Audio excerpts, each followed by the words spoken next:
యేసుక్రీస్తు నామములో వందనాలు తెలియజేస్తా ఉన్నాను. నిలబడి ఉండగా వాక్యాన్ని చదువుకుందాం. ఇప్పటికే చాలాసేపు నిలబడి ఉన్నారు మీరు. బైబిల్ నుంచి 2 వాక్యాలు చదువుకుందాం. మొదటగా మత్తయి సువార్త 9వ అధ్యాయము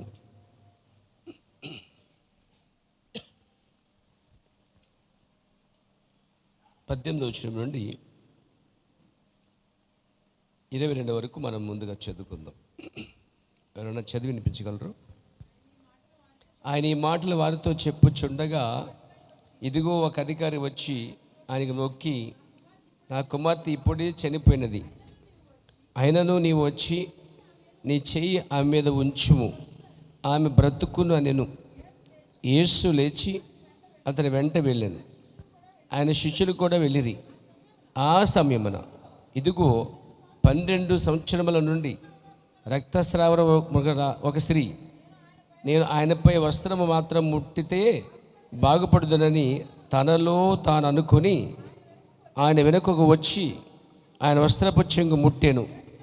యేసు వెనుకకు తిరిగి ఆమె చూచి, కుమారి, ధైర్యముగా ఉండము, నీ విశ్వాసం నిన్ను బాగుపరిచినని చెప్పగా, ఆ గడియ నుండి ఆ స్త్రీ బాగుపడెను. దేవుడి వాక్యం దీవించును గాక. ఇంకొక వాక్యం కూడా మనం చదువుదాం అనుకున్నాం, అది కూడా చదువుదాం.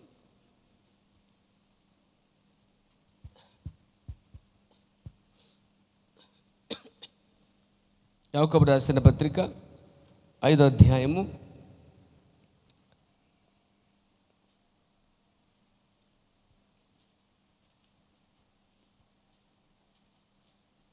15 వరకు చదువుకుందాం. 5 అధ్యాయం 14, 15 2 వచ్చి చదువుకుందాం. మీలో ఎవడైనా రోగి అయినా ఉన్నాడా? అతడు సంఘ పెద్దలను పిలిపించవలెను. వారు ప్రభువు నామమున అతనికి నూనె రాచి అతని కొరకు ప్రార్థన చేయవలెను. విశ్వాసైతన ప్రార్థన ఆ రోగిని స్వస్థపరచును. ప్రభు అతను లేపును. అతడు పాపములు చేసిన వాడైతే పాప క్షమాపణ నొందును. దేవుడి వాక్య భాగాలు దీవించునుగాక. సర్వశక్తి గల మా ప్రియ పరమ తండ్రి, చదవబడిన లేఖనములను నీ కృపాహస్తముకు అప్పగిస్తున్నాం. దేవా, నీ కృపావాక్యమును అనుగ్రహించండి. నైనా నీ నామములో ఎక్కడ 2 వరకు ప్రార్థిస్తారో అక్కడ ఉందని చెప్పిన వాగ్దానం జ్ఞాపం చేసుకుంటున్నాం. నిశ్చయముగా మీరు ఇక్కడ ఉన్నారు కాబట్టి ఇక్కడ నీ పిల్లల మధ్య మీరు సంచరిస్తున్నారు. మరియు నీ వాక్యం చదవటం జరిగింది ప్రభువా, వాటిని మీరు మాకు అనుగ్రహించండి. రొట్టెని విరిచి ఆహారంగా వడ్డించండి. నన్ను బలపరచండి నాయన. ఇక్కడ మాతో మీరు ఉన్నారని నమ్ముతూ మీకు అప్పగించుకుంటూ ఈ ఆరంభం నుంచి కార్యం ఎంతవరకు తోడుగు నడిపించి ఈ యొక్క ఉదయకాలపు ఆరాధన ప్రభువా నీ కృపాసలకు అప్పగించుకుంటూ మాతో మాట్లాడమని, చదివిన వాక్యము ద్వారా సంధించమని యేసుక్రీస్తు నామములో ప్రార్థిస్తున్నాం. ఆమేన్. దయచేసి కూర్చోండి పేరు.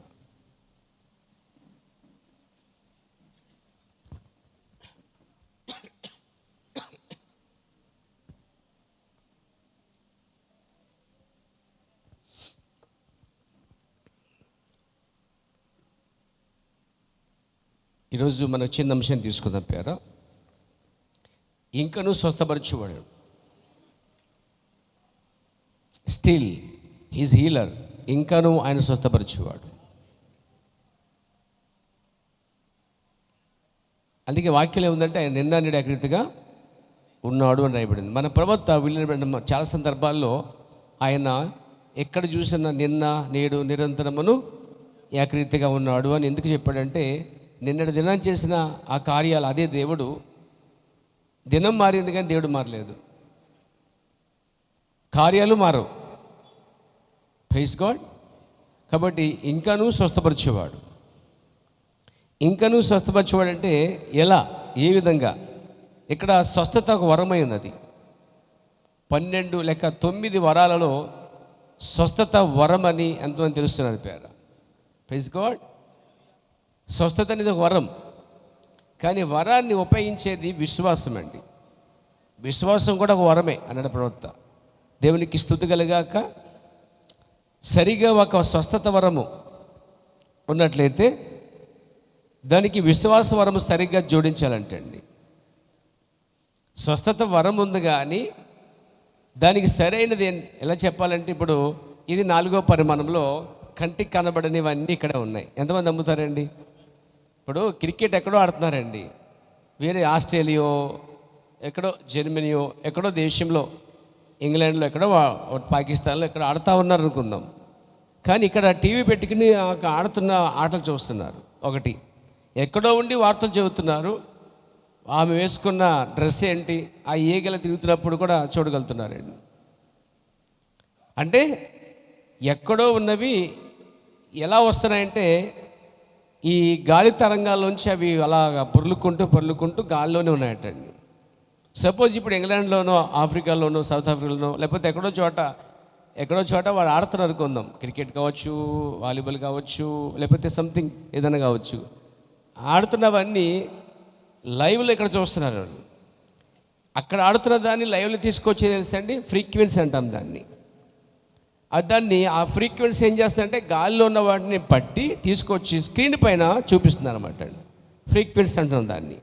ఒక ఫ్రీక్వెన్సీ అనేది లేకపోతే ఆ గాల్లో ఉన్నవి, ఆ యొక్క తరంగాలు, గాలి తరంగాల్లో సంచరిస్తున్నవి చూడలేం, వినలేం.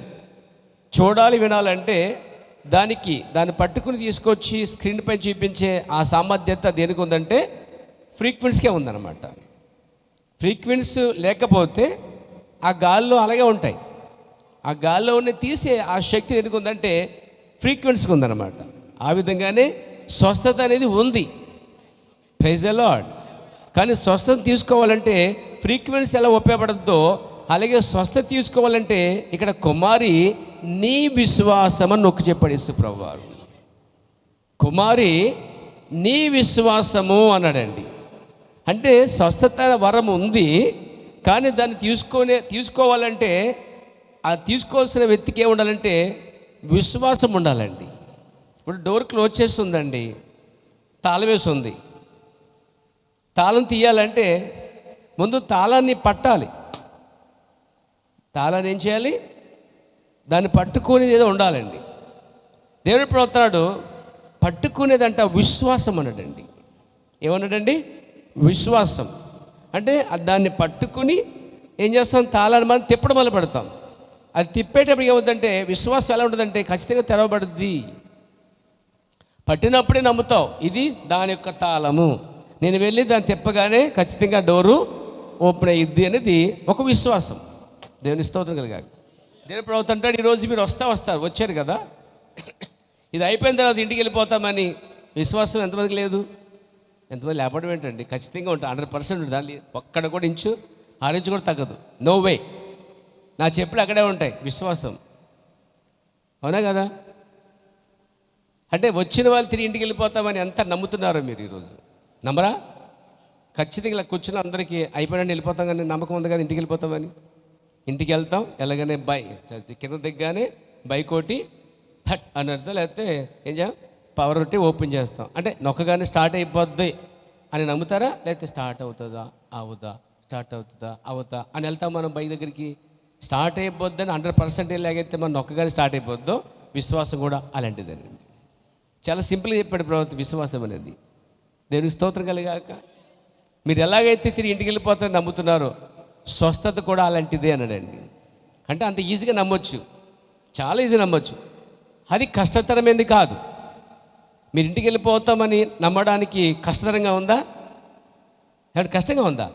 వెళ్తాను లేదో అని ఉందా? ఎవరికన్నాను వెళ్తాను అని నిశ్చయిత కలిగి ఉన్నారు మీరు, లేదా?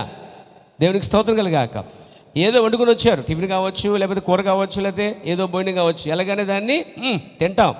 ఎంత విశ్వాసం, ఎంత గొప్ప నమ్మకం అండి. అదే విధముగా విశ్వాసము ద్వారా, ఫ్రీక్వెన్సీ ద్వారా ఆ గాల్లో ఉన్న వాటిని తీసి ఎలాగైతే స్క్రీన్ పైన చూపిస్తుందో స్వస్థతని తీసుకునే శక్తి కేవలం విశ్వాసంకే ఉందండి.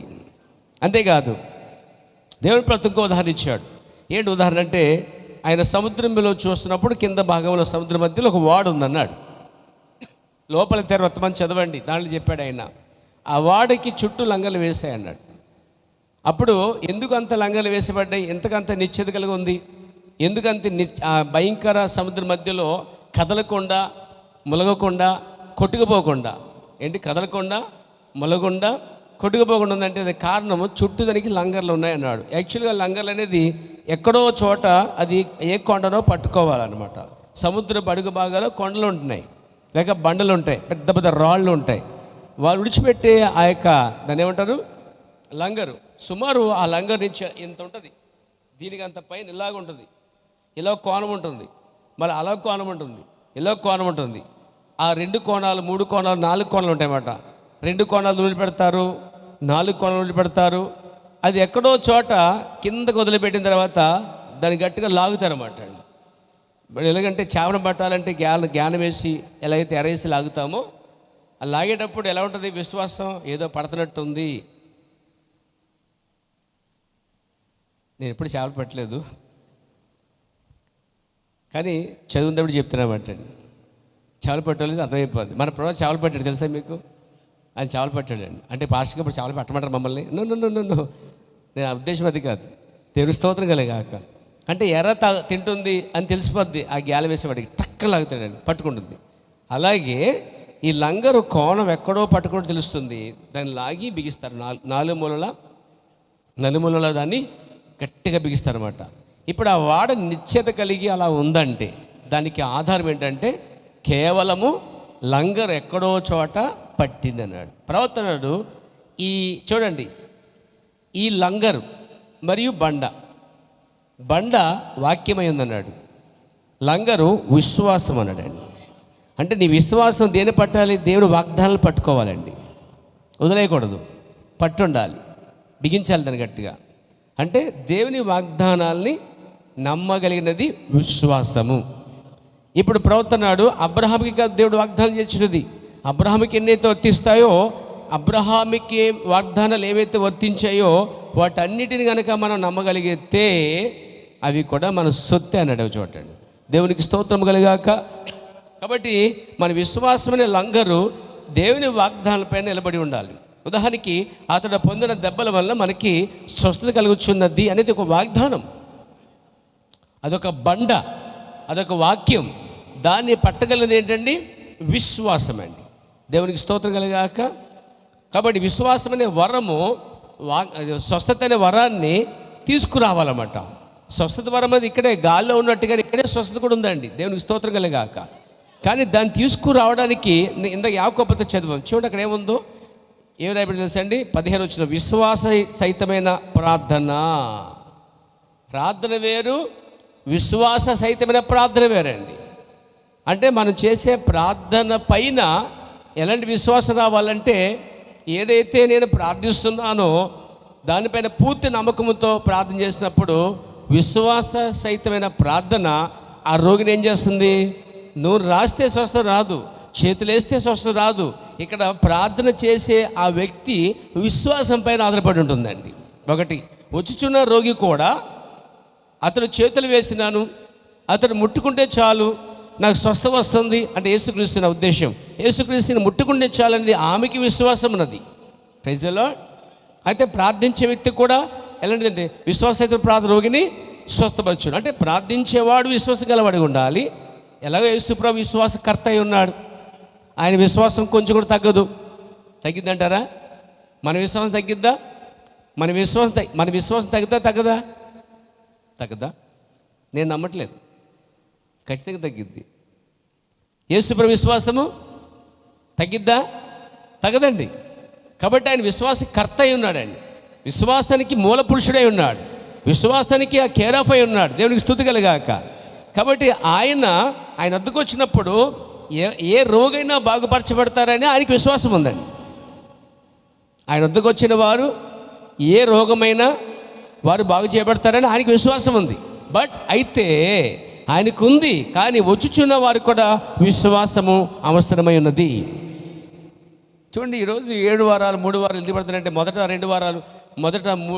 7 వారాలకి 2 వారాలు అంతా విశ్వాసం సరిగా ఉండదు. వాళ్ళకి చెప్పగా ఈ 4 రోజులు మాట్లాడగా విశ్వాసం కాస్త పెరిగి, అమ్మో ఆ సాక్ష్యాలు, ఆ కార్యాలు, ఆ విశ్వాస బోధలు విని ఎప్పటికో లాస్ట్ రోజుకి విశ్వాసం పెరిగిద్ది. అంటే 7 రోజుల నుంచి చెప్పుకుంటూ సాక్ష్యాలు ఇచ్చుకుంటే ఆ లాస్ట్కి ఎప్పుడో ఒక రోజుకి వారికి విశ్వాసం పెరిగిద్ది, ముందుకు వస్తారు, స్వస్థపరచబడతారు. అలా జరుగుతారు స్వస్థలు. అంతేకాని స్వస్థశాలలో కూర్చోలేదు వరం, స్వస్థ వరం ఇవని స్వస్థశాలలో వరం కూర్చోదండి, హాస్టల్లో వరం కూర్చోదండి. లేకపోతే ఒక పలానా ముదిరిపాళ్ళు మాత్రమే, లేకపోతే పలానా రావులపాలెం మాత్రమే, లేకపోతే అక్కడెక్కడో ఉంది ఈరవసం దగ్గర ఒకటి ఉందన్నమాట, అక్కడ ఒకటి బ్రాంచ్ చాలా ఉన్నాయండి. ఇవన్నీ స్వస్థత శాలలు.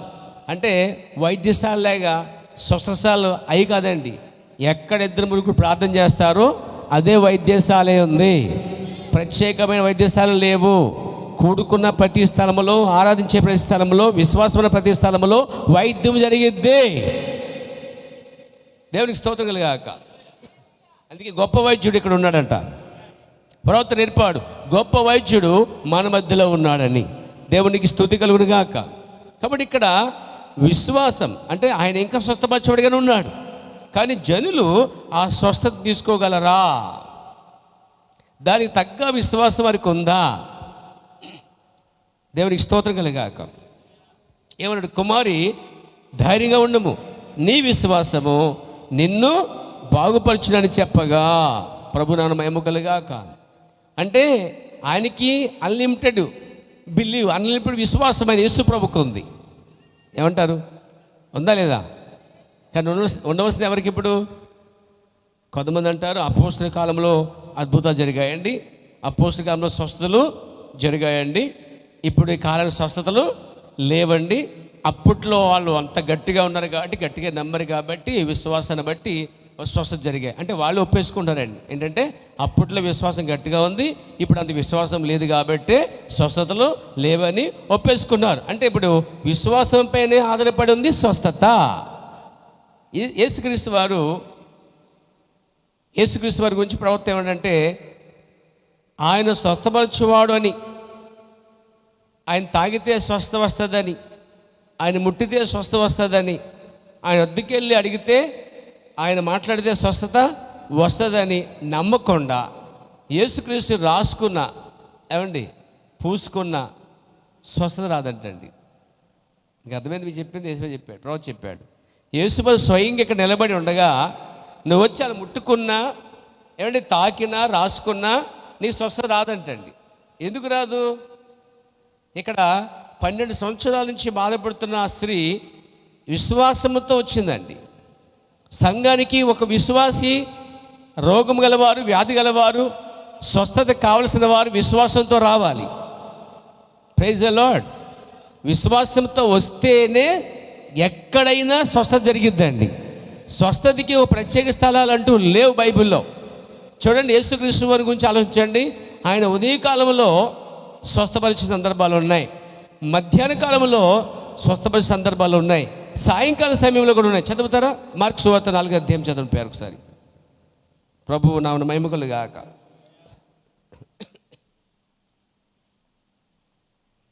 మార్కు సువార్త 4వ అధ్యాయము బహుశా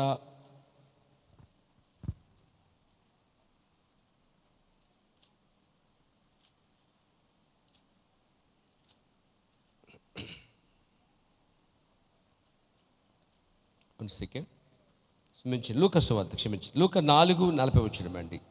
నేను తప్పు చెప్పాను. చూడండి, లూకా సువార్త 4:40 రాయబడింది. చూడండి, ఇక్కడ గమనించండి. సూర్యుడు అస్తమించుండగా అంటే సాయంకాల సమయంలో నానా విధమైన రోగముల చేత పీడింపడుచున్నవారు ఎవరెవరి వద్ద ఉండినో వారందరూ ఆ రోగులను ఆయన వద్దకు తీసుకుని వచ్చి, అప్పుడైన వారిలో ప్రతి వానిని చేతులుంచి వారిని స్వస్థపరిచెను. దేవునికి స్తోత్రం కలుగాక. అంటే సూర్యుడు అస్తమించే సమయంలో కూడా ఆయన స్వస్థపరిచే సందర్భాలు ఉన్నాయి, ఉదయకాలంలో స్వస్థపరిచే సందర్భాలు ఉన్నాయి. ఆ పై వచనములో పేతురు అత్తగారు సిమోను యొక్క ఇంటిలోనికి వెళ్ళాడు యేసుక్రీస్తు వారు. సిమోను అత్త తీవ్ర జ్వరంతో బాధపడుతుందన్నమాట, తీవ్రమైన జ్వరం కనుక ఆమె విషయమై ఆయన వద్దకు మనవి చేసుకుని ఉంది. ఆయన ఆమె చెంతను నిలవబడి జ్వరమును గద్దింపగా అది ఆమెను విడిచెను. వెంటనే ఆమె లేచి వారికి ఉపచారం చేసాగినని పై వాక్యంలో రాయబడి ఉంది. Praise the Lord. అంటే ఆయన ఎక్కడ నిలబడినా, ఎక్కడికి వెళ్ళినా, అది ఉదయమైనా, మధ్యాహ్నమైనా, సాయంకాలమైనా, రాత్రి అయినా, యేసుక్రీస్తు వారు ఎక్కడుంటే అక్కడ స్వస్థతలు జరిగాయి లేవా? ప్రత్యేకంగా ఒక స్థలం అంటూ స్వస్థత ప్రదేశము, స్వస్థత శాల, స్వస్థత ప్లేస్ అంటూ బైబిల్ ఎక్కడ మనకు కనిపించడం లేదు. కాబట్టి స్వస్థ కోసం ముదురుపాడి వెళ్ళాలనేది సిద్ధాంతం తప్ప అది వాక్యంలో లేనిది. స్వస్థత కోసం ఈరవాసం వెళ్ళాలని లేదు, స్వస్థత కోసం రావులపాలెం వెళ్ళాలని లేదు, స్వస్థత కోసం అది శుక్రవారమే మాత్రమే స్వస్థపరచడానికి ఏమీ లేదు. ఈ మధ్యకాలం చాలామంది శుక్రవారం ప్రత్యేకంగా పెట్టారు, శనివారం కొందరు, శుక్రవారం కొందరు. నో, స్వస్థతకి పలానా రోజు అంటూ లేదండి. Praise the lord. స్వస్థతకి ఒక ప్లేస్ అంటూ లేదండి. స్వస్థతకి క్యాస్ట్ ఫీలింగ్ లేదండి. స్వస్థతకి క్యాస్ట్ ఫీలింగ్ లేదండి. స్వస్థతకి జాతి ఫీలింగ్ లేదు. స్వస్థతకి దేశము, గ్రామము, రాష్ట్రము భేదము లేదు.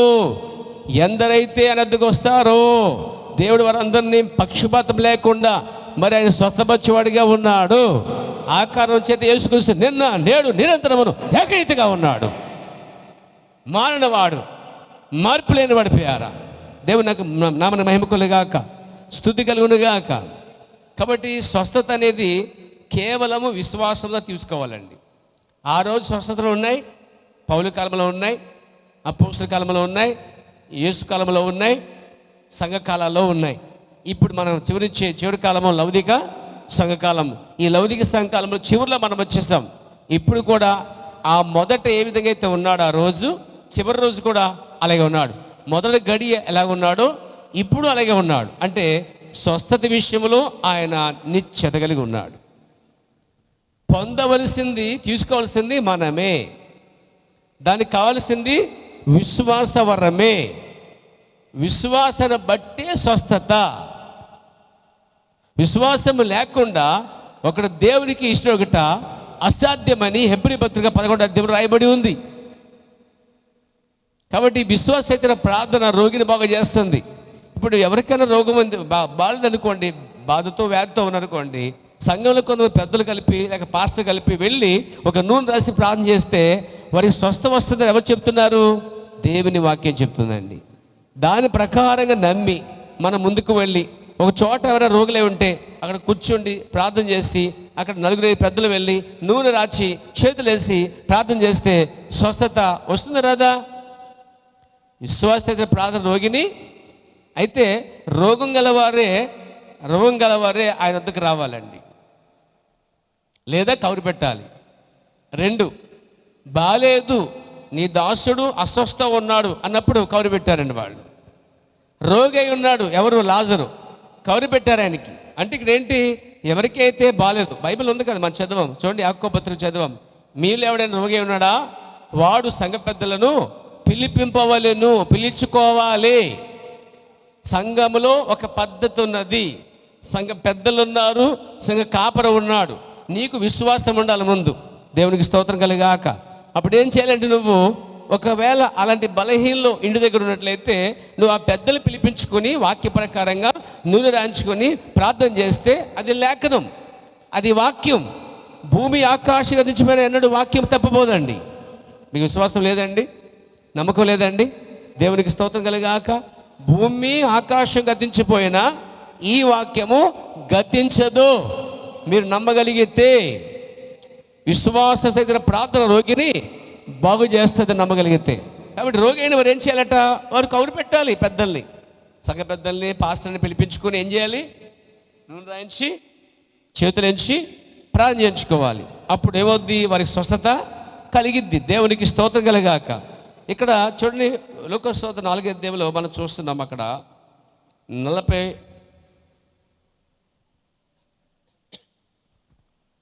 41 చూడండి, లేక 44 చూడండి, చివరి వాక్యం. వారిలో ప్రతివాని మీద చేతులుంచి అని రాయబడింది. చూడండి, చేతులుంచి అని నా మాట చూడండి.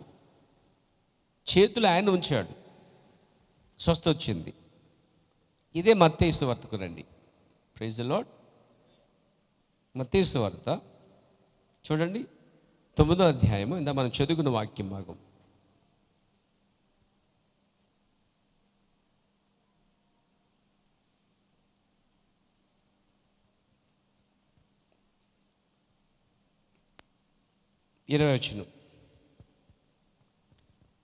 ఆ సమయంలో ఇదిగో 12 సంవత్సరం నుండి రక్తస్రావం రోగములకి నేను ఆయన పై వస్త్రం మాత్రం ముడితే బాగుపడదునని తనలో తాను అనుకుని. ఇక్కడేమో ఆమె అనుకుంది, నేను ముట్టుకుంటే స్వస్థ నాకు వస్తుందని. అక్కడేమో ఆయన చేతులు వేస్తే స్వస్థ వచ్చింది. అంటే చేతులు వేస్తే స్వస్థ వస్తారా రాదా? వస్తుంది రాదా? వేసేవానికి ఉండాలి విశ్వాసము, ఆ దైవజనుడికి. స్వస్థత నా పైన ఆయన తాకితే నాకు స్వస్థ వస్తుందని విశ్వాసం ఈమెకుంది. ఈమెకి ఎలాంటి విశ్వాసం అంటే, ఓ పక్క రక్తస్రావం అయిపోతున్నా కానీ, బలహీనం అయిపోతున్నా కానీ లెక్క చేయకుండా, ఆ రోజుల్లో రక్తస్రావ స్త్రీని ఒకవేళ పబ్లిక్లో కనిపిస్తే, ఆ విధంగా ఆమె రక్తస్రావం కనిపిస్తే రాళ్ళతో కొట్టి చంపేయాలి ధర్మశాస్త్రం ప్రకారముగా. పైగా ఆమెను ప్రజల మధ్య సంచారం చేయనివ్వరు, కాబట్టి తెలిస్తే చంపేస్తారు. ఆమె ఏం చేసింది? ఎలాగ చచ్చిపోతాను నేను, అదేదో యేసుని ఒకసారి ముట్టుకోవాలి. ఎంత గొప్ప విశ్వాసం అండి ఆమెకి. ఎలాగ నేను చనిపోతాను, కానీ చనిపోయక ముందు ఒకసారి నా విశ్వాసాన్ని పరిశోధించుకోవాలి, పరీక్షించుకోవాలి. వెళ్ళి ఆయన వస్త్రశంఖ ముట్టుకోవాలి. ఆ వస్త్రశంఖ ముట్టుగానే స్వస్థత నాకు వస్తుంది అని ఆమె నమ్మింది. కాబట్టి తన ప్రాణాలు లెక్క చేయకుండా మెల్లిగా ప్రాక్కుంటూ వచ్చిందంట. ప్రవక్త అన్నాడు, ఆమె వారి మధ్యలో నడవలేదండి, పాక్కుంటూ వెనక భాగం వచ్చి ఆయన చిన్న వస్త్రశంఖను ముట్టుకుందటండి. వెంటనే స్వస్థపరచబడింది. తప్పకుండా మహిమపడదామండి. స్వస్థపరచబడింది అంటే యేసు వస్త్రశంఖలో స్వస్థత ఇంకా ఉందంటారా? ఉంది. మన ప్రవక్త కాలంలో ఆయనకి వేసుకున్న షర్టు లేకపోతే ఆయన వేసుకున్న బట్టలు ఏమున్నాయో కొన్ని వాటిని చింపి వాటిని కొంతమందికి ఇచ్చారండి. రెండోది, కొన్ని కచ్చిపులు తీసుకొచ్చినప్పుడు ఆ యొక్క చిన్న గుడ్డ మొక్కలకి ఆయన ప్రార్థన చేశాడండి. అవి ప్రపంచమంతా వెళ్ళాయి.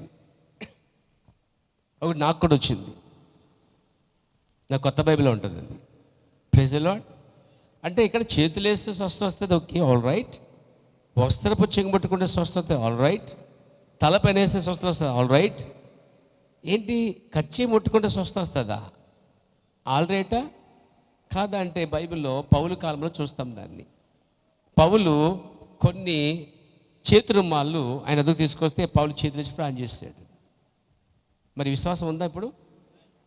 స్వస్థత ఇంకా ఉందా? Still now he's healer. ఇంకా ఆయన స్వస్థపరచువాడిగా ఉన్నాడు. ప్రభు నన్ను మహిమ కలుగాక, స్తుతి కలుగును గాక. అంటే వస్త్రపు చెంగు ముట్టుకున్నట్లుగానే, చేతులు వేసుకున్నట్లుగానే ఎలాగైతే స్వస్థ వచ్చినదో, ఇలా చేతి రుమాలు కూడా ముట్టుకుంటే స్వస్థ వచ్చే సందర్భాలు పౌలు కాలంలో ఉన్నాయి. కాబట్టి లౌకిక సాయంకాలంలో ప్రవర్త రంగం చెలిపిన తర్వాత కొన్ని కచ్చిపులు, కొన్ని ఆ యొక్క చేతులు ప్రార్థన చేస్తే వాటిని ముట్టుకున్నప్పుడు కూడా స్వస్థ వచ్చాయండి. ఇంకా చెప్పంటారు మీరు, వర్తమాన పుస్తకం చదువుతుండగా కూడా స్వస్థ వచ్చినాయండి. ఇంకా చెప్పంటారా? దేవునికి స్తోత్రం కలగాక. ప్రవక్త వాయిస్ వింటుండగానే స్వస్థ వచ్చింది.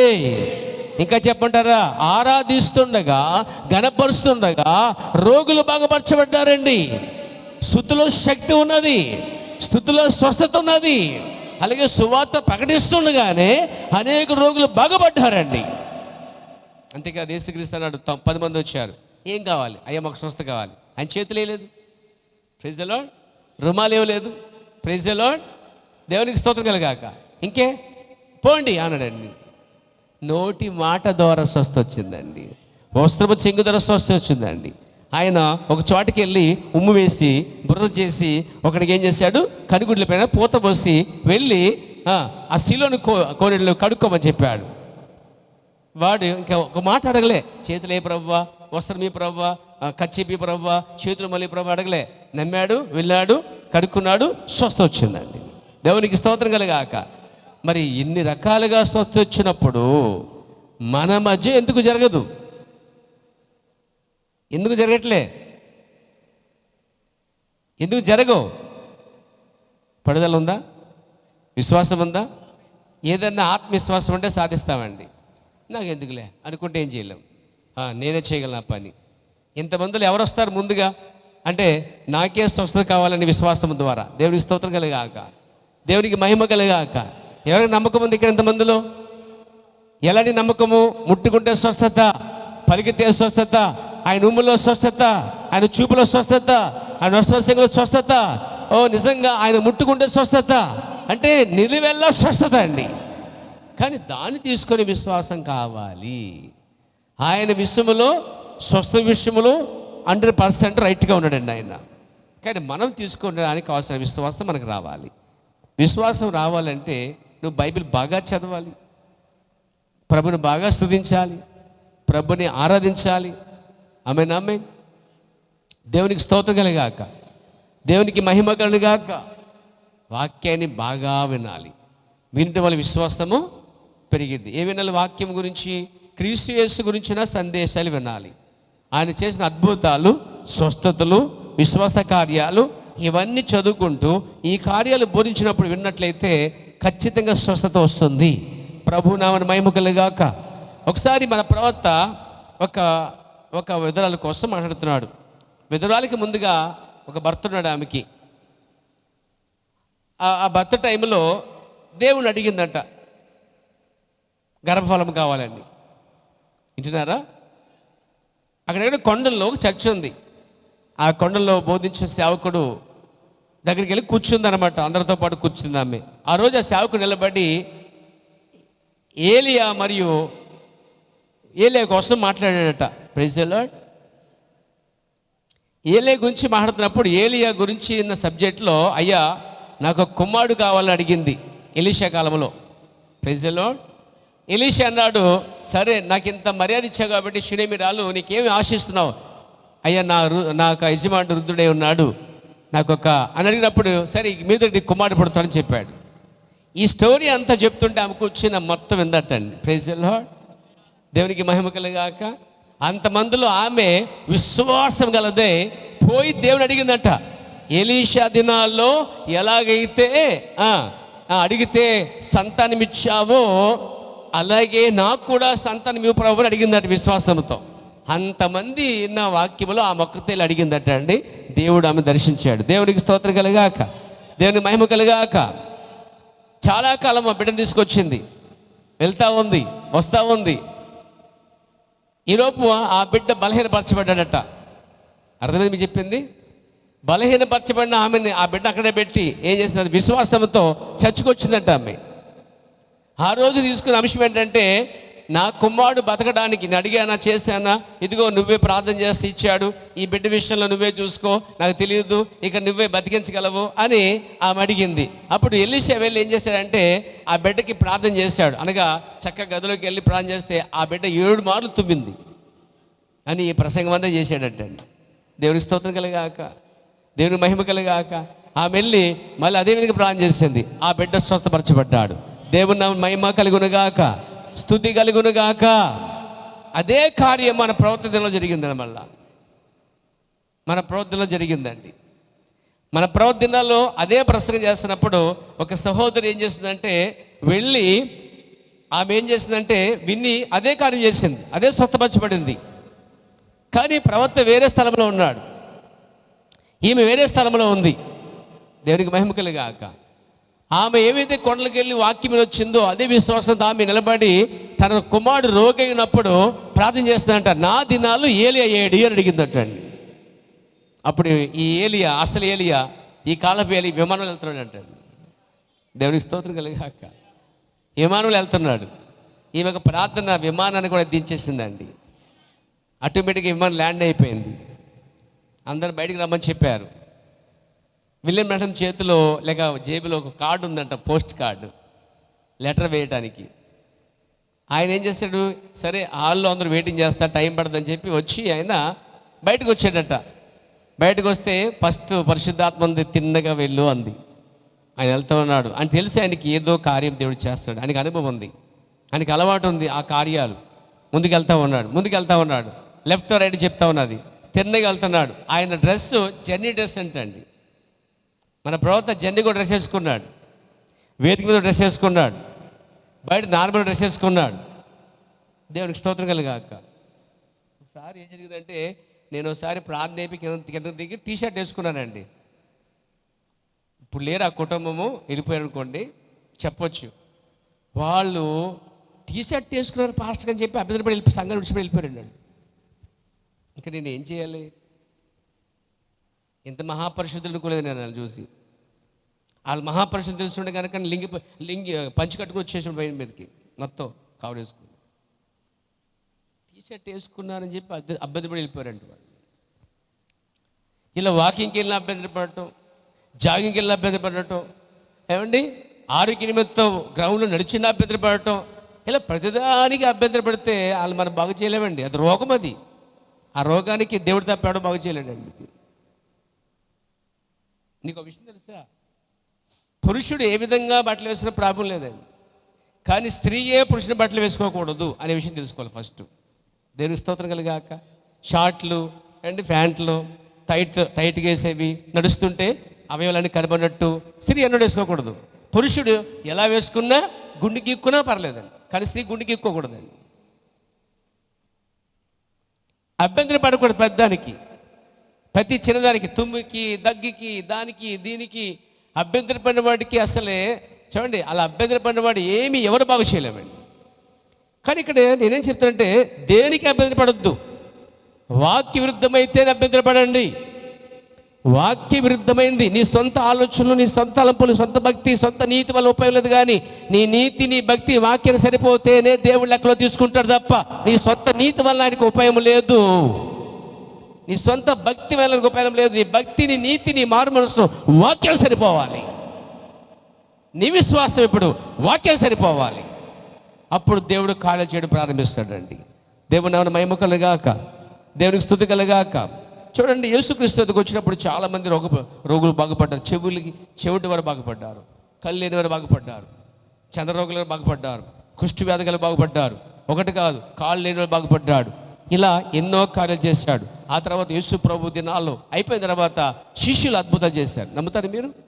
శిష్యుల కాలం అద్భుతం జరిగాయండి, అపోస్తలుల కాలం అద్భుతం జరిగాయండి. అసలు పేతురు నడిచి వెళ్తుంటే నీడ కోసమే చూశారట. పేతురు నీడపడి బాగుపడే సందర్భాలు ఉన్నాయి. అంటే ఇక్కడ అర్థం ఏంటంటే, ఎన్ని కాలాలు గతించినా, ఎన్ని తరాలైనా స్వస్థపరిచేవాడు అలాగే ఉన్నాడండి. కానీ ఇప్పుడు విశ్వాసం సరిగా లేకపోతే ఏ స్వస్థత మనం చూడలేము. ఫ్రీక్వెన్సీ లేకపోతే ఏ విధంగా అయితే తెర మీద చూడలేమో, అంటే విశ్వాసం లేకపోతే స్వస్థలు కూడా మనం చూడలేమండి. అయితే ప్రవర్తనాడు ఎత్తబాటు ఒకటి ఉందా లేదా? ఇక్కడ ఎంతమంది నమ్ముతున్నారు ఎత్తబాటు ఉందని? నేను నమ్మాలి. మిమ్మల్ని చేతుల పైకి చూపించండి. ఎందుకంటే ఎలాంటి ఆత్మలు ఎలా ఉంటాయి మనం చెప్పలేము. దేవుని స్తోత్రం కలిగాక. ఎత్తబాటు ఉందండి నిశ్చయముగా. కొంతమంది ఎత్తబట్టలేదు, కొంతమంది ఎత్తట్లేదు. ఏంటండి అంటే సగం ఎత్తబాటు అయిపోయింది మీకు ఎలా అంటారు, వెళ్ళబడతారేంటి? ఎత్తబాటు అయిపోయిందా లేదా? దేనికి ఎత్తామని ఎంతగా ఎత్తబాటు ఎందుక? కానందుకు దేవునికి స్తోత్రం కలిగాక. సో అలాగే ఎత్తబాటు జరిగే వరకు మన విశ్వాసం కూడా కాపాడుకోవాలి. ఎత్తబాటు జరగాలంటే తగినంత స్వస్థతకి విశ్వాసం కావాలన్నాడు ప్రవక్త. ఎత్తబాటు కొని చూస్తున్న మనమందరము ఇక్కడ చిన్న రోగాలకి, బలహీనతలకి తగినంత విశ్వాసం ద్వారా స్వస్థ పొందుకోవాలంటాడు. ప్రభు నాన్న మహిమ కలుగాక. కొన్నిసార్లు మొండిగా ఉండిపోవాలి, కొన్నిసార్లు తగ్గిద్దిలే పర్లేదని వెళ్ళిపోవాలి. ఏదన్నా కొంచెం రోగం వస్తే, కొంచెం బలహీనత వస్తే ఇక బెంబెలు ఎత్తిపోయి కంగారు పడిపోయి ఇంకేమైపోయింది, కళ్ళు గుడ్లపైకి లేపేసాక అని అప్పగదులు ఇచ్చేయటం. నో, కొంచెం దేవునికి సమయం ఇవ్వండి, కొద్దిగా టైం ఇవ్వండి. స్తంభాను హాస్పిటల్ పరిగెట్టకండి, పరిగెట్టొద్దని చెప్పట్లేదు. కానీ కూందానికి కాదానికి అన్నిటికీ మాత్రం ఉపయోగించకండి. కొద్దిగా ఆ మందుల పైన, కొద్దిగా ఆ డాక్టర్ పైన ఎలా అయితే విశ్వాసం ఉందో ఆయన స్వస్థపరచబడని కొద్దిగా విశ్వాసం దగ్గరికి తీసుకురండి. కొంచెం సేవ అవుతాం మన పేర. ప్రతిదానికి తొందరపడిపోయి మంటలు వేసేసుకుంటాం, ప్రతిదానికి తొందరపడిపోయి పరిగెట్టేయటం. కొద్దిగా సమయం కేటాయించండి. కొద్దిగా సమయం ఉంది దేవునికి. కాస్త ఎక్కువ అవునా పర్లేదు, ప్రార్థన చేసుకున్నా కొంచెం రోగం ఎక్కువైనా పర్లేదు, కానీ స్వస్థపరిచేవాడు అక్కడ ఉన్నాడు. ఆయన వల్ల కాకపోతే అప్పుడు ఎలా అనిపించారా? కానీ మొదటి అవకాశం ఆయనకి ఇవ్వండి. ఆమేన్. దేవుని నామమున మహిమ కలుగును గాక, స్తుతి కలుగును గాక. వైద్యం వెనుక దేవుడు నమ్ముతున్న పేరు మనము. కానీ ముందుగా వైద్యుడికి మనం కొంత సమయం కేటాయించాలండి, కొద్దిసేపు ఆయనకి ఇవ్వాలి మనం. దేవునికి స్తుతి కలుగును గాక. మీకు తెలుసా, మన ప్రవక్త, ఈ కాల ప్రవక్త ఒక రోజున మధ్యాహ్నం చనిపోయిన బిడ్డని తీసుకుని వస్తే, సాయంత్రం టైంలో ప్రవక్త కాలంలో కాలిఫోర్నియాలో ఒక కూటం జరిగింది. ఆ కూటానికి చిన్న బిడ్డ తీసుకొచ్చిన తల్లి, మరొక తల్లి ఈమె. Praise the Lord. ప్రవక్త చిన్న బిడ్డను తీసుకుని ప్రార్థన చేయగా బతికాడండి ఆ బిడ్డ. ఎంతమంది నమ్ముతారు? దేవుని స్తోత్రం కలిగాక. మీకు తెలుసా, శ్రీమతి లీవర్, ఆమెకి క్యాన్సర్ ఉంది, మరణించే స్థితిలోకి వెళ్ళిపోయింది. కానీ ప్రవక్త తీసుకొచ్చినప్పుడు సిస్టర్ లీవర్ అనే ఆమెని క్యాన్సర్ నుంచి ప్రార్థన ద్వారా దేవుడు విడిపించాడు. ఆమెని కేవలం ప్రార్థన ద్వారా. ప్రభు నన్ను మహిమ కలుగాక, స్తుతి కలుగును గాక. ఊపిరితిత్తులు పూర్తిగా పాడైపోయినటువంటి ఒక క్లారెన్స్ అనే వ్యక్తి ఉన్నాడు. ఆ వ్యక్తిని తీసుకొచ్చినప్పుడు చిన్న ప్రార్థన చేయగా స్వస్థపరచబడ్డారు. ఆమేన్. దేవునికి స్తోత్రం కలుగాక. రకరకాల స్వస్థతలండి. ఒక ఆయన వృద్ధుడు, ప్యాంట్ చిరిగిపోయి ఉన్నది, బలహీనుడైపోయాడు, రోగి అయి ఉన్నాడు అన్నమాట. ప్రవక్త కోటలకు వచ్చాడు, నిలబడి ఉన్నాడు. ప్రవక్త వెళ్ళి ముట్టి అతను స్వస్థ ప్రార్థన చేశాడు. తెలుసా మీకు, అతను వ్యాధి పోయింది, స్వస్థ జరిగిందట. దేవునామమున మహిమ కలుగాక. అలా గుడ్డివారు, కుంటివారు బాగు చేయబడ్డారండి. చిన్న జంతువు కూడా అక్కడికి వచ్చింది, ప్రవక్త ఇంటికి వచ్చింది. అపాసమైన చిన్న జంతువు తెలుసా, ఆయన తన కుమార్తె మోకరించి ప్రార్థన చేయగా జంతువు కూడా స్వస్థపరచబడిందండి. అంటే మన దినాలో, మన కాలంలో ఇంకాను ఆయన స్వస్థపరచబడిగా ఉన్నాడు. ఆయన మధ్యాహ్నం స్వస్థపరిచాడు, ఉదయం స్వస్థపరిచాడు, రాత్రి స్వస్థపరిచాడు. ఏ జామునైనా ఆయన స్వస్థపరచబడిగా ఉన్నాడు. దేవునికి మహిమ కలుగాక. తెలుసా, మరి చాలాసార్లు చెప్పుకున్నాం మనం, ఫిన్లాండ్లో ఒక చిన్న కుమారుడు యాక్సిడెంట్లో చనిపోయాడు. ముక్కలు అయిపోయింది, బాడీ అంతా కూడా నుజ్జు అయిపోయింది, మొత్తం మాంసం ముద్ద. ప్రవక్త కారు ఆపి వెళ్ళి ఆ మాంసం ముద్దలను చోటు చేర్చాడు. వాటిని చేర్చి, సహోదరుడా 2 సంవత్సరాల క్రితం నేను చెప్పానే ఆ దర్శనం ఇదే అని చెప్పాడు తనతో వచ్చిన వాడితో. ఆ సహోదరుడు చెప్పినప్పుడు, ప్రవక్త చెప్పినప్పుడు, ఆ సహోదరుడు, ప్రవక్తతో వచ్చిన సహోదరుడు బైబిల్ తెరిచి చూస్తే వెనక ఆ ప్రవచనం ఉంది. ఇదిగో అదే ఈ సమయం అని ఆ బిడ్డ మాంసం దగ్గర చేర్చి ప్రార్థన చేశాడు యేసుక్రీస్తు నామములో. ఆ బిడ్డ క్షణంలో బతికాడండి. ఇది అద్భుతం కాదా?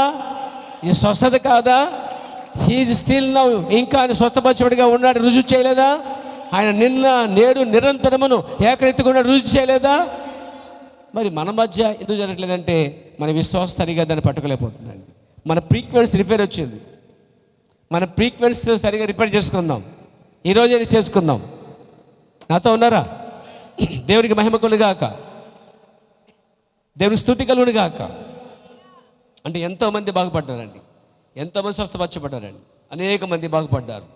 దేవునికి స్తుతి కలుగును గాక. నాకు చూస్తే ఆఫ్రికా దర్బార్లో కూడా అంతే. చివరి ప్రార్థనకు వచ్చిన 1000 మంది ఉన్నారు, దాంట్లో 10,000 మంది ఆ రాత్రి స్వస్థపరచబడ్డారండి. కానీ ఆ కోటానికి వాళ్ళని స్ట్రెచ్చర్ మీద మోసుకొచ్చారంటండి, కుర్చీల మీద తీసుకొచ్చారు, చచ్చిపోయిన సేవలు తీసుకొచ్చి ఆ గ్రౌండ్లో పెట్టారు. Praise the lord. సౌత్ ఆఫ్రికాలో ఆయన ప్రార్థన చేసిన తర్వాత చివరి కోటానికి వెళ్ళిపోయినప్పుడు ఆ మేయర్, ఆ south Africa Darbar mayor municipality పిలిపించి ఆ చేతి కర్రలు, కుర్చీలు, స్ట్రెచ్చర్స్ ఇవన్నీ లోడ్ చేస్తే అంటండి 7 ట్రక్కులు అయ్యాయంటండి. ఏంటండి? 7 ట్రక్కులు, 7 సంఘకాలాలు ఉన్నటువంటి 7 కాలాలు పోల్చబడింది పేర. నిజంగా 7వ సంఘకాలంలో ఉన్న అద్భుత కార్యం ఏంటంటే 7వ కాల వర్తమానికి కూడా స్వస్థ జరిగాయండి. ఆ మేజర్ తీసుకుని వచ్చాడటండి. ఆ తెల్లవారి ఉదయాన్నే ఆయన ఉన్న హోటల్ దగ్గర తీసుకొచ్చి రోడ్డు మీద వారు పాడిన పాట తెలుసా? ఇమ్మానుయేలు రక్తము ఇంపైన యూటాగు. ఆ పాట పాడుకుంటూ తీసుకొచ్చారంట 7 ట్రక్కుల్ని తీసుకొచ్చి ప్రవర్తన అన్నారట. ఆ కిటికీ దగ్గరికి వచ్చి చూడమన్నారట. ఆ కిటికీ కటిని తీసి చూస్తే 7 ట్రక్కులు ఎండున్నాయటండి. ఆయన ఆశ్చర్యపడిపోయాడు, ఇన్ని కాలం జరిగాయా అని. అయ్యా, నువ్వు మా దర్బార్ పట్టణాన్ని మున్సిపాలిటీకి పెద్ద పని ఇచ్చావా అన్నారట వాళ్ళు. అంటే ఎంత అద్భుతాలండి అవి. సార్, అద్భుతాలు ఏమైపోయాయి? ఎక్కడికి వెళ్ళిపోయాయి? ఎక్కడికి వెళ్ళలేదండి, ఉంటాయి. దాని తగ్గ విశ్వాసం అందరూ తీసుకురావాలి పేర. అంటే తగినంత విశ్వాసం. ప్రవక్తతో దేవుడు మాట్లాడాడు, నువ్వు ఎవరి మీద చేతులు ఉంచుతావో ఆ టైంలో నీ చెయ్య వాస్తుందో దాని అర్థం ఏంటంటే అక్కడ స్వస్థత జరిగిద్ది అని చెప్పాడు. అదే విశ్వాసంతో చేతులు వేసినప్పుడు అతను చేయి వాస్తగానే సవాలు విసిరేవాడు. ఇదిగో ఈ గుడ్డివాడు బాగుపడతాడు, ఇదిగో చెవిడు బాగుపడతాడు, ఇదిగో ఈ దయ్యం పోద్ది, ఈ రోగం పోద్ది, ఈ క్యాన్సర్ పోద్దని అప్పుడు ఆయన పబ్లిక్గా ప్రకటించేవాడు అండి. నిశ్చయత కలిగి ఉన్నాడండి ఆయన విషయంలో. ఆయన విశ్వాసం కలిగి ఉన్నాడు. ఒకవేళ తగ్గపోతే తరిమేస్తారేమో, తగ్గపోతే కొడతారేమో ఆలోచన లేదానికి. ఖచ్చితంగా ఒక సూచనతో ముందుకెళ్ళాడు. దేవునికి స్తుతి కలుగాక, దేవుని మహిమ కలుగుగాక. ఆయన కూటమిలో మరి జాండ్రి అనే వ్యక్తి వచ్చాడండి. గుడ్డివాడు, పేపర్ అమ్ముకునేవాడు అంట. Praise the Lord. గట్టిగా హల్లెలూయా. రెండు కళ్ళు లేవు అతనికి. లైన్లో వచ్చాడు, ప్రార్థన చేశాడు, వెళ్ళిపోయాడు, మళ్ళీ వచ్చాడండి. ప్రవక్త అన్నాడు, ఇదివరకే నేను ప్రార్థన చేశాను, జాన్రేన్ నువ్వు విశ్వాసంతో బయటికి వెళ్ళు, అక్కర్లే నీకు సూప్ వచ్చింది పో అన్నాడు. అప్పుడు నమ్మాడు అతను. అప్పుడు వెళ్ళి పేపర్ అమ్ముకుంటాడు. పేపర్ అమ్ముతూ praise the Lord, God bless you, praise the Lord, నా కళ్ళు వచ్చాయి, ప్రైజ్ ద లార్డ్ అని పేపర్ ఇస్తుంటే, ఒరే గుడ్డోడా నువ్వు ఇంత గుడ్డుగా ఉన్నావు, ఇంకా నువ్వేం చేస్తున్నావు, కళ్ళు వచ్చాయి అంటున్నావు. లేదు, నేను నమ్ముతున్నా. ఆ ప్రవక్త చెప్పాడు, ఆ సేవకుడు చెప్పాడు, అతను పొందిన దెబ్బల వల్ల స్వస్థ కలిగిందని చెప్పాడు. నేను నమ్ముతున్నాను, ఆయన నోటి మాటలో స్వస్థత ఉన్నది, ఆయన ఇంకా స్వస్థపరిచేవాడు నమ్ముతున్నాను చెప్పి విశ్వాసంతో పేపర్ ఇచ్చుకుంటూ నేను బాగుపడ్డాను, నా కళ్ళు వచ్చాయి అని చెప్తుంటే అందరూ అపహాసం చేశారు, హేళన చేశారు. చివరిగా ఆయన అక్కడికి వెళ్ళాడంటే ఒక షవర్ షాప్కి వెళ్ళాడంట అండి, బార్బర్ షాప్కి వెళ్ళాడట, గడ్డింగ్ ఇచ్చుకుంటాడట. గడ్డింగ్ గీస్తుంటే అతనితో మాట్లాడు ఆ షాప్ ఓనరు రోమన్ క్యాథలిక్ వాడంట. ఏంటి ఈ మధ్య నీ గురించి వింటున్నాను నేను, స్వస్థపరచబడ్డావంట, కళ్ళు వచ్చాయంట, పేపర్ అమ్ముకుంటున్నావు, ఇప్పుడే ఆ మెట్లు ఎత్తుక్కుంటూ వచ్చావు, పైకి వచ్చావు, నీ కళ్ళు ఎక్కడ వచ్చాయి, నీకు స్వస్థ వచ్చిందా అన్నాడంట. అవును, నాకు స్వస్థ వచ్చింది, నాకు కళ్ళు వచ్చాయి, నేను నమ్ముతున్నాను, ఖచ్చితంగా వస్తాయి, నాకు స్వస్థ వచ్చింది, ప్రభుకు స్తోత్రం అని అంటాడు. ఇలా చెప్తున్న సందర్భంలోనే స్వస్థ వచ్చేసిందండి నిజంగా ఆయనకి. అప్పుడు చూశాడట అండి, ఓ పక్క గడ్డింకి పడిందని చెప్పి ఇంకా ఏం పట్టించుకోలే, పడేసి అక్కడ ఆ సంతోషంగా. ఎలా ఉంటుందండి, కొన్ని సంవత్సరాలుగా అదే రోగంతో ఉన్నవాడు స్వస్థపరచబడితే ఇంట్లో ఉండగలడా, వీధిలో ఉండగలడా? ఎగిరి బయటకు వచ్చే ఆనందం తట్టుకోలేకపోతున్నాడు సంతోషంగా. ఇలా పారిపోతుంటే ఆ గడ్డం చేసేవాడు కోడవతో, ఒరే బాబు నా పంచి ఒక పక్కకి వెళ్ళరా బాబు వచ్చి వెనకలు వచ్చాడంటండి. ఏం చూడండి ఎలా ఉంటుందంటే, ఎంత అద్భుతం అంటే అలా సాక్ష్యం ఇచ్చుకుని వెళ్ళిపోయాడండి జాన్రేన్. స్వస్థపరిచేవాడు ఇంకా ఉన్నాడండి, స్టిల్ నౌ ఇంకా ఉన్నాడు. హీజ్ హీలర్, ఆయన స్వస్థపరిచేవాడు. మన విశ్వాసం పైన పూర్తిగా ఆధారపడి ఉందండి. నీ విశ్వాస పరిమాణం బట్టి ఉంటుందండి. దేవునికి స్తోత్రం కలుగాక, దేవునికి మహిమ కలుగునుగాక. ఒకసారి ఫోర్టాండ్లో ప్రవక్త వాక్యం చెప్పడానికి వెళ్తున్నాడండి. వాక్యం చెప్పడానికి వెళ్తుంటే ఏం జరిగింది తెలుసా అండి, దయ్యం పట్టణాన్ని పట్టుకొచ్చారు. అక్కడికి దయ్యం పట్టణాన్ని గడుసుతో కట్టి తీసుకొచ్చి వాడు అప్పుడే పళ్ళు కొరికేస్తున్నాడు ఆయన మీద. ఆయన చూడగానే పొట్ట కొరికేస్తున్నాడు. దెయ్యం అతనిలో ఉందన్నమాట. వదిలితే కొరికేసేలా ఉన్నాడు. ప్రవక్త పీక మీద పడి పేక కొరికేసేలా ఉన్నాడు. అంత మూమెంట్లో ఉన్నాడు అనమాట, అంత రోషంగా ఉన్నాడు, అంత పళ్ళు చూడగానే అని అన్నాడు, కొరుకుతున్నాడు. ప్రవక్త అన్నాడు, సంఖ్యలు లిప్పాడు అన్నాడండి. ప్రవక్త అన్నారు, బాబు ఇది చూస్తే మీద పడి కొరికేసేలా ఉన్నాడు. లేదు ఇప్పండి అన్నాడు ధైర్యంగా. సంఖ్యలు నిప్పిన తర్వాత అదే పౌరుషులు వచ్చాడండి కరుద్దామని, మీద పడబోతాడు. అలా అక్కడ దాకా వచ్చి సరిగ్గా ప్రవక్త పాదాల దగ్గర పడిపోయాడు. యేసుక్రీస్తు నామములో వీళ్ళని దయ్యం బయటకు పోను గాక అన్నాడండి. ఆయన జుట్టు పడుకునే 2 శాంపుల్ వాంచలేదండి, లేకపోతే ఈ గోరుపట్టి గిల్లేదు, లాగేలేదు, పీకేలేదు, ఇలాంటి పనులు చేయలేదు ప్రవక్త గారు. కేవలం నోటి మాట ద్వారా యేసుక్రీస్తు నామములో దయ్యాలు పోవును గాక గద్దిస్తున్నాను, బయటకు పోను ఆజ్ఞాపిస్తున్నానని విశ్వాసంతో కేక వేయగానే ఆ దెయ్యం బయటపోయింది, లేచి స్వస్థపరచబడ్డాడండి. ఎంత గొప్ప అద్భుతాలండి. దేవునికి స్తోత్రం కలుగాక, దేవునికి మహిమ కలుగాక. అంటే ఏంటి గొప్ప స్వస్థత మీకు తెలుసా? ఇంకో కార్యం చెప్పాలి. వాషింగ్టన్ డీసీలో, అంటే వాషింగ్టన్ ప్రాంతంలో కొన్ని సంవత్సరాలుగా 60 సంవత్సరాలు పైబడి లేవి అప్సా అనే వ్యక్తి 2 కాళ్ళు చచ్చుబడిపోయినాయి. ఆయన్ని వీల్ చైర్లో తీసుకొచ్చారు. ప్రవక్త ప్రసంగం అయిపోయిన తర్వాత అతను ప్రార్థన చేశాడండి. ప్రసంగం అయిన తర్వాత, పరిచయం అయిన తర్వాత ప్రార్థన చేయగానే వీల్ చైర్లో ఉన్న వ్యక్తి లేవి అప్సా లేచి నిలబడ్డాడండి. ప్రభు సిద్ధిద్దామా? చక్రాల కుర్చీలో ఉండగానే అతను లేచి నడిచాను. ఎంత గొప్ప కార్యం అండి. చక్రాల కుర్చీలో ఉండగానే ప్రార్థన చేయగానే లేచి నిలబడి నడిచాడట. 60 ఏళ్ళ పైబడి కొన్ని సంవత్సరాలుగా అదే వీల్ చైర్లో ఉన్న వ్యక్తి కొన్ని సెకండ్ల క్రితం లేచి నిలబడ్డాడు. దేవునికి స్తోత్రం కలుగాక. ఎంత అద్భుతమండి ఇది. అంటే ఇక్కడ ఏం తెలుసా, ప్రవక్త రుజువు చేశాడు ఇంకా స్వస్థపరచువాడుగా ఉన్నాడు అని. దేవునికి స్తోత్రం కలుగాక. ఆఖరిగా మన ఇండియా దేశం వచ్చాడు. Praise the Lord. అది 1950 సంవత్సరం మహాలక్ష్మి గ్రౌండ్. నేను బాంబేలో ఉన్నప్పుడు చూశాను దాన్ని. ఆ గ్రౌండ్లోకి మీటింగ్ పెట్టారు. మా పాస్టర్ సింగ్ దగ్గర ఎవరు వస్తాడు, నాకంటే చిన్న వయసు ఉన్నట్టుగా ఎవరు కావాలి వయసు అన్నాడు. ఆయన మీటింగ్ వెళ్ళాడు. ఆయన ఆ మీటింగ్ ఫొటోస్ ఉన్నాయి, చూశాను. ప్రవక్త వచ్చినప్పుడు ఆ 54 సంవత్సరం సుమారు అనుకుంటా, ఆ గ్రౌండ్ నిండిపోయిందండి. ఆ గ్రౌండ్లోకి చాలామంది వచ్చారు. అప్పటి కాలంలో నెహ్రూ మన యొక్క ప్రధానమంత్రి, ఆయన కూడా పిలువబడ్డాడు. ఆయన రాష్ట్ర మంత్రులు చాలామంది పిలువబడ్డారు. స్టేజ్ మీద ప్రవక్త ఉన్నాడు, ఇంకా చాలామంది కూర్చున్నారు. బాంబే మేయర్ కూడా ఉన్నాడు. Praise God. అప్పుడు ఎవరైనా స్వస్థపరచగలరా? నా దేవుడు యేసు ప్రభు స్వస్థపరిస్తే మీరు ఎంతమంది ప్రభు నమ్ముకుంటారో అడిగాడండి. చాలామంది చేతులు లేచాయి.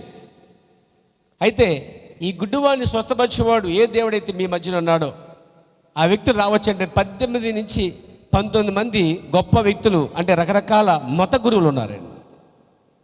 వాళ్ళు ఒక్కొక్కరు వచ్చారు, ఒక అద్భుతం చేశారండి. వాళ్ళు బూడు తీసుకుని అగ్ని రవ్వటం, ఇలా రకరకాల కార్యాలు గాల్లో చూపించారు.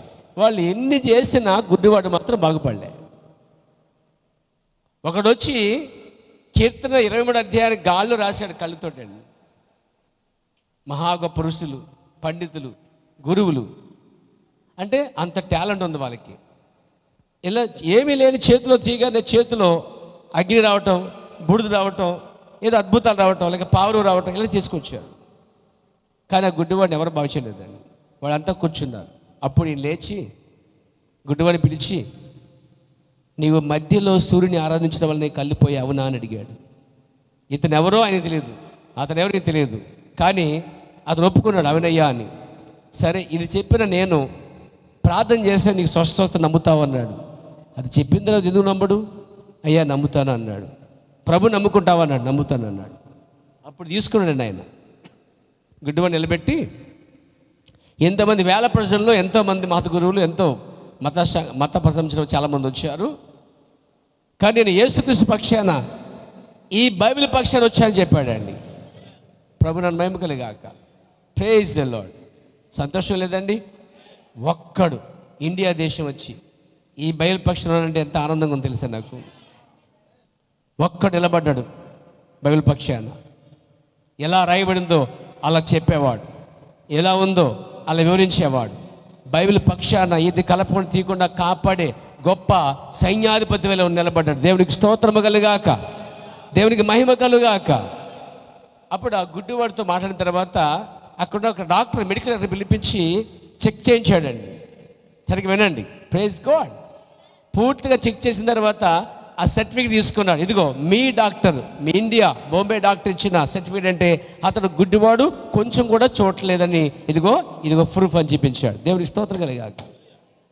ఇది చెప్తుంటే నాకేం గుర్తొస్తుందంటే, పాత నిబంధనలో ఏలియా సవాల్ అన్య ప్రవక్తలతోనూ, అన్య దేశస్తులతోనూ, అన్య దేవతని ఆరాధించేవారితో ఒక సవాల్ విస్తాడు ఆయన. ఏ దేవుడైతే ఈ బలిపీడని దహించి వేస్తాడో ఆయన నిజమైన దేవుడు, తేల్చుకుందాం రండి, యెహోవా దేవుడా, బయలుదేవుడా రండి అని పిలిచాడండి. Praise God.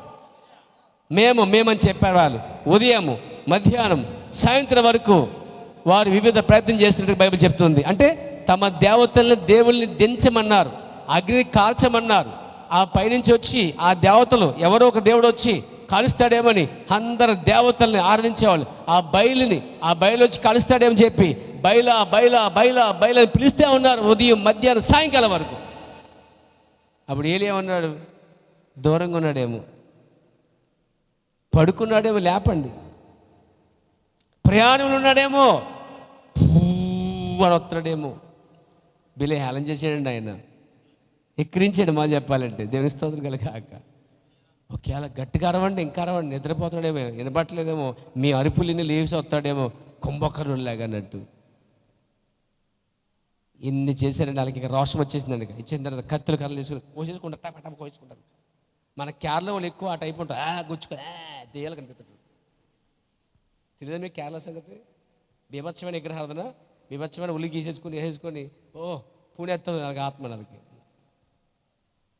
అలా వీళ్ళు నాలుగు పొడిచేసుకుంటే ఒకడు బీభత్సం ఆత్మ, దెయ్యమంటే అది. నువ్వు తెలుసా, శరీరాన్ని హానిపరిచేది ఖచ్చితంగా దయ్యమని ప్రూవ్ చేసేది ప్రవక్త అండి. వాళ్ళు దేవత అనుకుని ఏం చేస్తారు, నాలుగు పొడి చేసుకుంటే సూత్తోటి. అది చూస్తేనే వికృత రూపం అనమాట.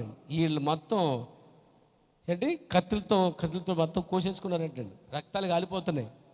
అయినా కనికరించేవాడు, చూసేవాడు, జాలిపడేవాడు, అసలు బయలనేవాడే లేడు అక్కడ. సృష్టించుకున్నారు, వాళ్ళ మీద పూర్తి ఆధారపడ్డారు. ఇక అంతా రక్తాలు కారిపోయి మొత్తం ఎనర్జీ అంతా పోయింది, మొత్తం మొక్కలాగా వాలిపోయారు మొత్తం అంతా. రండి అన్నాడండి. ఎవరు? ఏలియా. అదే సమయం చెప్పగలరు మీరు? చెప్పండి, అదే సమయము సాయంకాల సమయం. మీకు తెలుసా, ఈవినింగ్ మెసెంజర్ వచ్చాడండి. ఈరోజు మనకు కూడా బొంబాయికి వచ్చిన వాడు ఈవినింగ్ మెసెంజర్ అండి. సాయంకాల వర్తమానికుడు, సాయంకాల ఓదుని పిలిచకు వచ్చాడు, సాయంకాల చివరిలో స్వస్థత కార్య రుజువు చేయడానికి వచ్చాడు. రండి అని పిలిచాడండి. వాళ్ళు ఇంకా ఏం ఆడకుండా అందరూ కత్తులు గురి రత్తలు కారుకుండా వచ్చారు ఆయన దగ్గరికి. ముందు తుడుచుకోండి, ముందని చెప్పి తుడుచుకొని కూర్చోబెట్టి, ఇదిగో మళ్ళీ ఇంకోటి అంటారేమో డౌట్ మొత్తం తడిపోయాడు అన్నాడండి. ఎండగట్టుగా ఉంది, పైనుంచి అగ్ని వచ్చింది, కాలిపోయినట్టేమో మొత్తం బలిపేట ఏం చేయాలి? నీళ్ళు తడిపోయాడు మొత్తానికి. అసలు తడితే అంటుకుంటే కట్టెలు అంటుకుంటే అప్పుడు కార్యం ఉంది బైబిల్లో.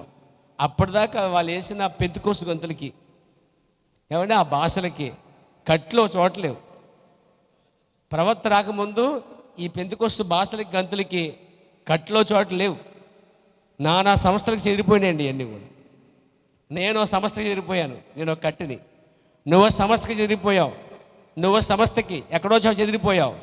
అప్పుడు ఏలియా వచ్చాడు, ఆ ఏలియా వచ్చాడు, ఈ ఏలియా వచ్చాడు. పెంతుకోస్తు నుంచి కట్టెలు లాగాడు, రోమన్ క్యాథలిక్ కట్టెలు లాగాడు. లూథరన్ మిషన్, పెంతుకోస్తు, బాప్టిస్ట్, ఇంకే మిషన్లు ఉన్నాయి? ఎల్ఈఎఫ్లో ఏమండి, ఇంకా ABCD జడ్ వరకు ఉన్న పేర్లు ఉన్నాయి. అన్నిటి నుంచి కట్టెలను తీసుకొచ్చి ఒక చోట చేర్చాడండి. Praise God. ఇంకా తడిపేశాడు కూడా ఆయన. అక్కడ రెండు అనే సంఖ్య కనిపిస్తుంది, అక్కడ 12 రాళ్ళు కనిపిస్తాయి. 2 అనేది పాత నిబంధన, కొత్త నిబంధన. 12 రాళ్ళు, 12 అపోస్తుల సూచనగా ఉన్నది. Praise God. అక్కడ మొట్టమొదట బలిపీఠాన్ని కడుతున్నాడండి 12 రాళ్ళతోటి. అంటే అక్కడ ఆ వ్యక్తుల ద్వారా చెరపబడి పునాదులన్నీ తొలగించబడితే, పునాదులు పాడైపోతే, అప్పుడు ఏలియా వచ్చి ముందు పునాదులు కట్టాడు. ఇదేంతో 12 రాళ్లతో, 2 గుంతలతో, 2 పాత నిబంధన కొత్త నిబంధనతోనూ అపోస్తుల బోధన కట్టడి కాల ప్రవక్త. దేవునికి స్తోత్రం కలిగాక. మనం అక్కడే ఉన్నామండి. ఆ ఏలియా ప్రార్థన చేశాడు. ప్రార్థన చేయగానే, ముగించగానే ఆకాశం అగ్ని వచ్చి ఆ యొక్క ఆవు మాంసమును లేక దాన బలును దహించగా దేవుడు రుజువుపరిచాడు. అక్కడ జనాలు యెహోవా దేవుడు అని చెప్పారండి. అదే సవాల్ మళ్ళా ఈ కాలం వేలి అడిగాడండి. మీరు దేవుని ఒప్పుకుంటారా? ఈ గుడ్డివాడు బాగుపరచబడితే ఎంతమంది యేసుక్రీస్తుని ప్రభువుగా రక్షకుడిగా స్వీకరిస్తారని చెప్పగానే కొన్ని వేల చేతులు, నల్లని చేతులు లేచాయటండి. ఎందుకంటే అందరూ ఆయన తెల్లగొన్నాడు. Praise God. ఆయన భాష అన్నాడు, ఆ నల్లని చేతులు చూశాను అన్నాడండి ఆయన. అప్పుడు ఈ గుడ్డివాడికి పెద్ద ఏం ప్రార్థన చేయాలి, సింపుల్గా యేసుక్రీస్తు నామములో నీ చూపు వచ్చునుగా అన్నాడండి. ఆ స్టేజ్ మీద మొట్టమొదట ఆ గుడ్డివాడు చూసింది ఏమో తెలుసా? ఉల్లిని బండమనండి. దేవునికి స్తోత్రం కలిగాక, ప్రభునామ మహిమ కలిగాక. అక్కడ తాగాడా? ఈ స్టేజ్ నుంచి ఆ పక్కకి, ఈ పక్కకి ఆయన తన రుజువుపరుచుకొని అందరిని కౌగులించి కిందకు వచ్చి సభలో గంతులేస్తూ వెళ్ళిపోతుంటే ఎలా ఉంది తెలుసా అండి? అప్పుడంటే మన ప్రవర్త కాలంలో ఆయన చేసిన అద్భుతానికి అక్కడ కూర్చుని చూసే మనక ఎవరైనా ప్రధానమంత్రి నెహ్రూ గారు ఇలా చూసినాడు, ఇది మానవుడా దేవుడు అనుకున్నాడట. ఇది మానవుడా దేవుడు అనుకున్నాడట. ఆ తలంపుకి వచ్చేసిందట. ఈయన కనుక హిందూ దేశాన్ని కొంచెం ముందు పంపిస్తే దేశం మొత్తం మారిపోద్ది కాబట్టి ప్యాక్ చేసేసి వెనక్కి పంపించేశారండి. ఆయన ఒక అడుగు ముందుకు వచ్చి కనుక ఈ మద్రాసు, పంజాబ్, ముంబై, కలకత్తా, ఢిల్లీ మహానగరాలు ఎల్లుంటే కనుక అన్ని చోట్లకి బహుగా వ్యాపించేది. కానీ వీళ్ళకి అనిపించింది అక్కడ కూడా వారు నొక్కపెట్టి ఆయన్ని కనుక ముందుకెళ్ళిస్తే ఈయన్నే మన ఇండియా దేశం ఏంటంటే పాలు కారుతుందో గణపతి అంటే అక్కడికి వెళ్ళిపోయారు జనాలు అందరూ. ఒక రాయి పత్రం దొరికిందంటే దేవత వెలిసింది, దేవుడు వెలిసింది. దానికి కుంకుమ పసుపామి చక్కెర రాసి అక్కడ యాప్ చెట్టు కింద వెలిసిందంటే దేవుడు వెలిసాడు. పుట్టలోంచి పాము వచ్చిందంటే అమ్మో దేవత వచ్చేసింది బయటికి. అది రాకుండా ఉంటుందా మేత కోసం? అలా ఏది మడితే అది. ఒకటేంటండి, మన దేశంలో అన్ని రకాలు అంటే మహా గొప్ప దేవుణ్ణి దేంతో పోల్చారంటే పురుగులతో పోల్చారు చూసారా, అది చాలా హీనమైన పరిస్థితి. గొప్ప దేవుడు పురుగులతోనూ జంతువుతో పోల్చమంటండి. గొప్ప దేవుడు తను మనుషులతో పోల్చుకుంటున్నాడండి.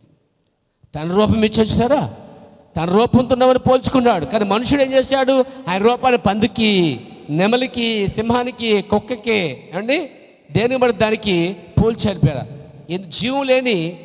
జీవం లేని జంతువులకు పోల్చారు ఆ రూపాన్ని. వింటున్నారా? దేవునికి స్తోత్రం కలిగాక. కాబట్టి వాళ్ళందరూ కూడా యేసుక్రీస్తుని ప్రభువుగా రక్షణ స్వీకరించారు. ఈయన ఇంకా ముందుకెళ్తే మొత్తం భారతదేశం అంతా, హిందూ దేశం అంతా కూడా క్రైస్తవ దేశంగా మారిపోద్ది. పైగా బ్రహ్మం గారికి ఒక గుడి కట్టేస్తారు, ఖచ్చితంగా కట్టేస్తారు బ్రహ్మం గారికి. ఏమంటే రాజశేఖర రెడ్డి కట్టలేదా గుడి అండి? కొంతమంది ఫిలిమేటర్కి కట్టలేదా గుళ్ళు కట్టలేదుకుంటారు మీరు? కొంతమంది ఫిలిమేటర్కి గుళ్ళు కట్టేశారండి. దేవతలు అంట, అవి దేవతలు అంట, ఈ దేవుళ్ళు అంటండి. ఏమండి అక్కడెక్కడో పంది అలా దేన్ని పడితే గుడి కట్టే రోజులు అంటే మీ దేశం అన్నమాట. అందుకనే ఈయన కనుక కొన్ని రోజులు ఉంటే కనుక ఈయనకు గుడి కట్టేస్తారు, ఈయన బొమ్మ పెట్టేస్తారు, ఇక్కడ సంస్థ ఏర్పడుద్ది, పైగా దేశమంతా మారిపోద్ది అని చెప్పి ఈ హిందూస్ లేకపోతే ఈ యొక్క హిందుస్థాన్ వాళ్ళు ఏం చేశారంటే ఆయన పంపించేశారండి. ఆ వెళ్ళే టైంకి ఆయన ఏం చేసేసండి, బూడి తీసుకున్నాడు, ఇండియా మట్టి తీసుకున్నాడు, తీసుకుని నన్ను పంపించేస్తున్నారు వీళ్ళు. అప్పటికి అసలు ఆయన వచ్చేసరికి ఒక్క విశ్వాసం లేడు ఇక్కడండి, ఒక్క వధువు లేరు, ఆయన వర్తమానం స్వీకరించిన వారు ఎవ్వరు లేరంటండి. అక్కడ రక్షించబడి కొంతమందిని అప్పగించడానికంట కనీసం పెంతుకొస్తు కూడా లేదంట రోజుల్లో. ఆయన దగ్గరలో ఆయనకున్న ఆ ప్రత్యక్షత గల సంఘము గుంపు లేదంట అండి. ఆ కారణం చేత ఆయన ఏం చేయలేకపోయాడు, వారిని ఎవరికి అప్పగించలేకపోయాడు. పైకెత్తి ప్రభు నేను వెళ్ళిపోతున్నాను, కానీ ఇక్కడ కొన్ని విత్తనాలు అయితే ఉన్నాయి, ఇదిగో నీ నామంలో వచ్చాను, నన్ను నువ్వు పిలిచావు, ఎక్కడో ఖైరు వెళ్ళవలసిన నన్ను తీసుకొచ్చి ఇక్కడ తీసుకొచ్చావు, ఇది నీ ఏర్పాటు, ఇండియాలో ఒక వధువు ఉంటుంది ప్రభువా, ఇదే సూచన అని చెప్పి ఆ మట్టిని గాల్లో విసిరి వెళ్ళిపోయాడండి ఆయన. తిరిగి కొన్ని ఆత్మలు తిరిగి వస్తాయని, కొన్ని విత్తనాలు పడతాయని, ఇండియాలో ఒక వధువు లేస్తుందని ఆయన ముందే గ్రహించి దాన్ని విసిరి వెళ్ళిపోయాడు. ప్రార్థన చేసిపోయారా? ఆయన గాల్లో విసిరిన ఆ మట్టి ఈరోజు వధువుగా ఎంత సంఘం ఏర్పడిందండి. ఇండియా దేశం అక్కడ చూసిన ఈరోజు గొప్ప సైన్యం ఏర్పడిందండి. ఈరోజు ఒక్క వ్యక్తి వచ్చి బైబిల్ పక్షం నిలబడి దేని రుజువు చేశాడు, యేసుక్రీస్తు నిర్ణయాకృతిగా ఉన్నాడు మరియు స్వస్థపరచువాడు అనే విశ్వాసం తీసుకొచ్చాడు. వాళ్ళ మధ్య ఒక రోగిని బాగు చేశాడు. స్వస్థత ద్వారా కొన్ని ఆత్మలు పట్టబడ్డాయి. అక్కడ తను వాక్యం చెప్పగానే దేవుని రుజువు చేశాడు. దేవునికి స్తోత్రం కలిగాక, దేవుని మహిమ కలిగాక. అంటే ఇంకా స్వస్థపరచువాడిగా ఉన్నాడు అని రుజువు చేశాడు. కాబట్టి ఈ ఉదయకాలంలో ఆయన ఇక్కడ ఉన్నాడు. ఎంతమంది నమ్ముతారు? పేరు లేచి నిలబడదాం. ఆయన ఇక్కడ ఉన్నాడు. Jesus is here. ఆయన ఇక్కడ ఉన్నాడు. స్వస్థపరిచేవాడు ఇక్కడ ఉన్నాడు. పరమవైద్యుడు ఇక్కడ ఉన్నాడు. మీరు ఎంతమంది నమ్ముతారు? పేరు ఉదయకాలంలో వినొద్దు, నమ్మండి. వీని విడిచిపెట్టి వెళ్ళొద్దు, నమ్మండి. లేచి నిలబడండి. దేవునికి స్తోత్రం కలిగాక. ఆయన ఇంకా స్వస్థపరిచేవాడు నమ్ముతున్నారు? పేరా ఇంకా బాగు చేసేవాడు నమ్ముతున్నారా? మన ప్రార్థన వినేవాడు నమ్ముతున్నారా? ఎంత రోగమైనా, అది క్యాన్సర్ అయినా, అది ఏ రోగమైన వ్యాధి అయినా, ఏ బలహీనత అయినా, చిన్నదైనా పెద్దదైనా, యేసుక్రీస్తు ఇక్కడ స్వస్థపరుస్తాడు. అతడు పొందిన దెబ్బల వల్ల స్వస్థత కలుగుచున్నది. యేసుక్రీస్తు నిన్న నేడు నిరంతరం ఏకరీతిగా ఉన్నాడు. మారని వాడు, మార్పు లేని వాడు ఉన్నాడు. ఇక్కడ కళ్ళు మూసుకుందాం, అందరూ చేతులపై కడదాం.